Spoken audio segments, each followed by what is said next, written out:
દીકરીએ વાત કરી એ પ્રમાણે કે અનેકતામાં એકતા એ જ અમારી શાન છે. અનેકતામાં એકતા એ જ અમારી શાન છે, એટલે જ ભારત અમારો દેશ છે. આજે સ્વતંત્રતા પર્વ નિમિત્તે બધાને ખૂબ ખૂબ શુભેચ્છાઓ. આપણે બધા જાણીએ છીએ કે આજથી 79 વર્ષ પહેલા આપણા આઝાદીના આજે 79 વર્ષ પૂરા થયા છે અને 80ના વર્ષમાં આપણે પ્રવેશી ચૂક્યા છે.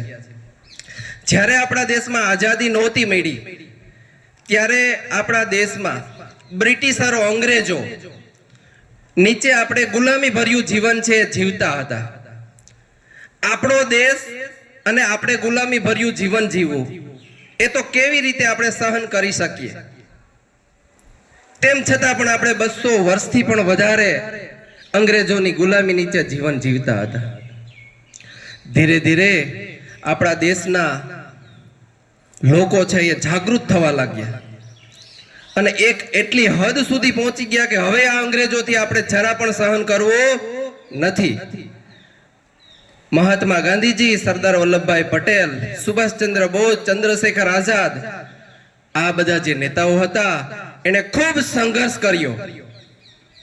ત્યારબાદ આપણા હજારો સૈનિકો છે એ આ આઝાદી મેળવવા માટે છે એ શહીદી વહોરી લીધી છે.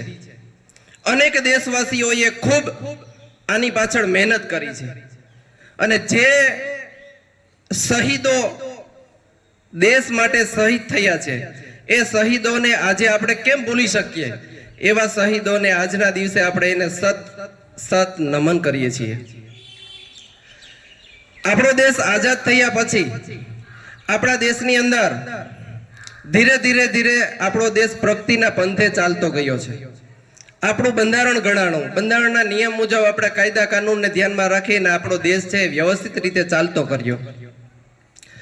15મી ઓગસ્ટ 1947ના આપણે આઝાદી મળ્યા પછી આપણે વર્ષો વર્ષ આ દિવસની છે એ હર્ષોલ્લાસ ઉજવણી કરીએ છીએ. આપણો આજે ત્રિરંગો દેખાય છે એ ત્રિરંગાની અંદર 3 રંગ તમે જુઓ છો, કેસરી, સફેદ અને લીલો. તો એ રંગ પણ કંઈક ને કંઈક સૂચવે છે. આ તમે જુઓ છો કે ઉપરનો કેસરી રંગ છે એ આપણા શહીદ વીરો છે, એની વીરતા, સાહસ અને એની જે સહન શક્તિ હતી એના માટે થઈને આ કેસરી રંગ રાખેલો છે. ત્યાર પછી વાત કરીએ સફેદ રંગની, તો સફેદ રંગ છે એ શ્વેત ક્રાંતિનું પ્રતીક છે.